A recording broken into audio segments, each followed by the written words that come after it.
പുതിയൊരു വീഡിയോയിലേക്ക് എല്ലാവർക്കും സ്വാഗതം. ഇന്നത്തെ വീഡിയോയിൽ നമ്മൾ എ പറയുന്ന കോളത്തിൽ ഒരു ഡേറ്റ് ഇട്ട് കൊടുത്തു കഴിഞ്ഞാൽ ബി എന്ന് പറയുന്ന കോളത്തിൽ കറസ്പോണ്ടിങ് ആയിട്ടുള്ള ഡേയ്സ് വരും.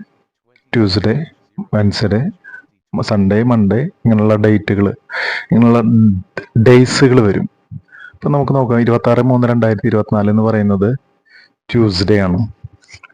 നമുക്ക് അടുത്തൊരു ദിവസം ഇട്ട് കൊടുക്കാം. 26 കണ്ട 26/3 എന്ന് പറയുന്നത്. അപ്പോൾ നമുക്ക് 2023 മാർച്ചിലത്തെ ഒരു ഡേയ്സ് ഇട്ട് കൊടുക്കാം. ഇതിപ്പോൾ 2024 ഇട്ട് കൊടുത്തത് നമ്മൾ. ഇനി 2021/3/2023 3/2023 വെൻസ്ഡേ ആണ്.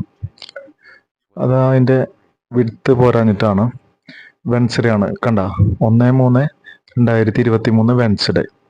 അതുപോലെ തന്നെ ഏത് ഡേറ്റ് ഇട്ട് കൊടുത്താലും, ഏത് വർഷത്തെ ഏത് ഡേറ്റ് ഇട്ട് കൊടുത്താലും നമുക്ക് അതിനനുസരിച്ചുള്ള കറസ്പോണ്ടിങ് ആയിട്ടുള്ള ആ ഡേ അവിടെ കാണിക്കും. ഏത് ഡേ ആണെന്ന്. 21/3/2023 അത് ട്യൂസ്ഡേ ആണ്. കണ്ട ട്യൂസ്ഡേ വന്നു. ഇനി നമുക്ക് വേറൊരു ഡേറ്റും കൂടി നോക്കി നോക്കാം. ഏപ്രിൽ 5 വെൻസ്ഡേ ആണ്. 2023 ഏപ്രിൽ 5 എന്ന് പറയുന്നത് വെൻസ്ഡേ ആണ്. നോക്കുക, ഓട്ടോമാറ്റിക്കായിട്ട് അവിടെ വെൻസ്ഡേ വന്നു. ആ ഡേറ്റ് കൊടുത്താൽ തന്നെ ബി എന്ന് പറയുന്ന കോളത്തിൽ ഓട്ടോമാറ്റിക്കായിട്ട് അതിന് കറസ്പോണ്ടിങ് ആയിട്ടുള്ള ഡേയ്സ് വരും. ഇനി നമുക്ക് ജൂണിലത്തെ ഒരു ദിവസം നോക്കാം. 2023 ജൂൺ 1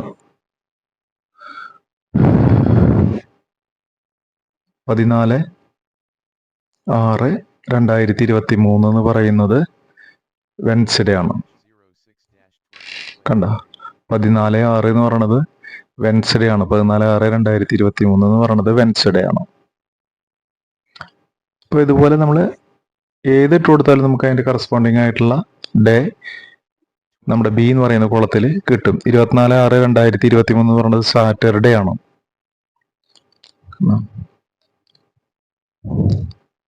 ഇതുപോലെ നമുക്ക് ജനുവരിയിലത്തെ 2022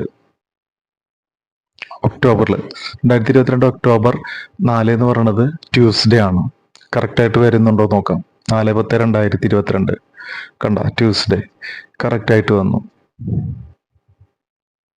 അടുത്തത് ഇതുപോലെ നമ്മൾ ഏത് ഡേറ്റ് ഇട്ട് കൊടുത്താലും, ഏത് വർഷത്തെ ഏത് ഡേറ്റ് ഇട്ട് കൊടുത്താലും നമുക്ക് കറസ്പോണ്ടിങ് ആയിട്ടുള്ള ഡേയ്സ് അവിടെ കാണിക്കും. ഇതെങ്ങനെ ചെയ്യാമെന്ന് നമുക്ക് നോക്കാം. ഇത് വീക്ക് ഡേ എന്ന് പറയുന്ന എക്സലിലെ ഒരു ഫംഗ്ഷനാണ്. വീക്ക്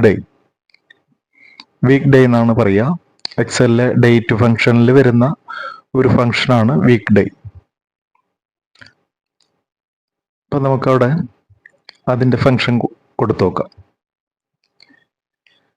ആദ്യം ഈക്വൽ ടു അടിച്ചു, വീക്ക് ഡേ ഫംഗ്ഷൻ കൊടുത്തു. വീക്ക് ഡേ എന്ന് അടിച്ചാൽ മതി. ബ്രാക്കറ്റ് ഓപ്പൺ ചെയ്തു. ബ്രാക്കറ്റ് ഓപ്പൺ ചെയ്ത സീരിയൽ നമ്പർ പറയും. സീരിയൽ നമ്പർ എന്ന് പറഞ്ഞു കഴിഞ്ഞാൽ നമ്മൾ ഏത് സെല്ലാണോ ഉദ്ദേശിക്കുന്നത് ആ സെല്ല് പറഞ്ഞു കൊടുക്കുക. ഏത് സെല്ലിലാണോ ഡേറ്റ് അടിക്കാൻ ഉദ്ദേശിക്കുന്നത് ആ സെല്ല് പറഞ്ഞു കൊടുക്കുക. പിന്നെ ഇവിടെ കാണിക്കുന്നത് റിട്ടേൺ ടൈപ്പ് കാണിക്കുന്നത് സൺഡേ, മൺഡേ, ട്യൂസ്ഡേ. ഇതിൽ ഏത് രീതിയിലുള്ള വേണം. 1 എന്ന് പറഞ്ഞു കഴിഞ്ഞാൽ സൺഡേ ടു സാറ്റർഡേ വരെ ഉള്ളതാണ്.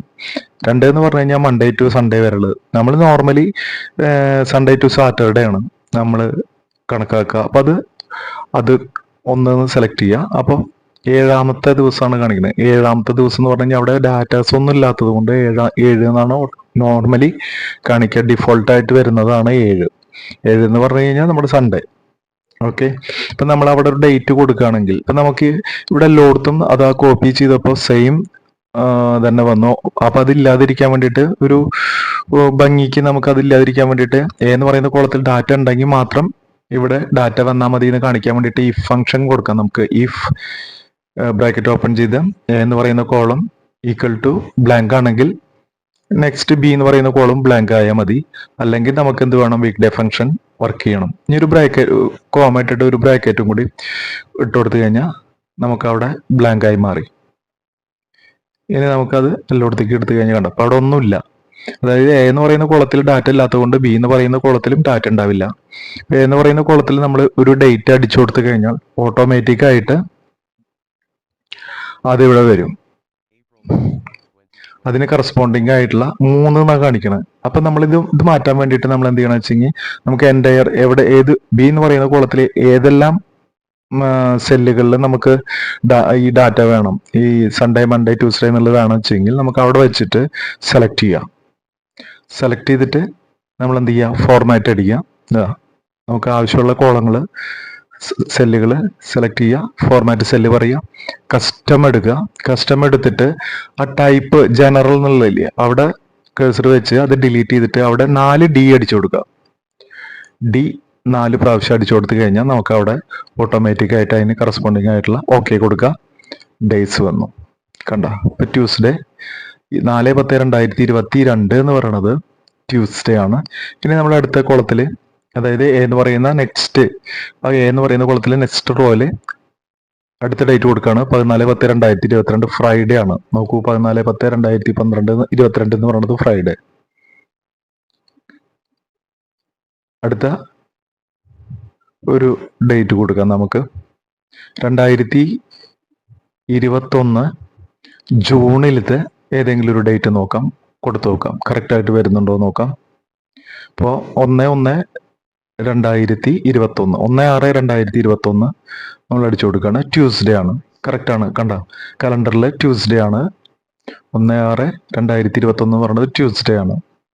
ഇനി അടുത്തത് നമുക്ക് വേറൊരു ഡേറ്റ് കൊടുക്കാം. 12/6/2022 എന്ന് പറയുന്നത് സാറ്റർഡേ ആണ്. വരുന്നുണ്ടോ നോക്കാം. യെസ്, സാറ്റർഡേ വന്നു നമുക്ക് അവിടെ. 12/6/2021 സാറ്റർഡേ. അപ്പോൾ ഇങ്ങനെയാണ്. ഇനി നമുക്ക് വേറൊരു ഡേറ്റ് കൂടി കൊടുത്തു നോക്കാം. അപ്പൊ നമ്മൾ ഏതുവരെ സെലക്ട് ചെയ്തെന്ന് വെച്ചാൽ അതുവരെ നമുക്ക് അങ്ങനെ കിട്ടും. 20/6/2021 സൺഡേ ആണ്. 20/6/2021 സൺഡേ, കലണ്ടറിൽ നമുക്ക് സൺഡേ ആണ്. ഇതുപോലെ ഏത് വർഷത്തെ ഏത് ഡേറ്റ് കൊടുത്താലും നമുക്ക് ഈ കറസ്പോണ്ടിങ് ആയിട്ടുള്ള ഡാറ്റാസ് കാണിച്ചു തരും. ഇത് വീക്ക് ഡേ എന്ന് പറയുന്ന ഫംഗ്ഷൻ ആണ്. അപ്പൊ എല്ലാവർക്കും വീഡിയോ ഇഷ്ടപ്പെട്ടിട്ടുണ്ടാവും എന്ന് വിചാരിക്കുന്നു. എല്ലാവരും ചാനൽ ഒന്ന് സബ്സ്ക്രൈബ് ചെയ്യുക, അതുപോലെ തന്നെ ലൈക്ക് ചെയ്യുക, കമന്റ് ഇടുക. അപ്പൊ നമുക്ക് അടുത്ത വീഡിയോയിൽ കാണാം. അതുവരേക്കും ഗുഡ് ബൈ.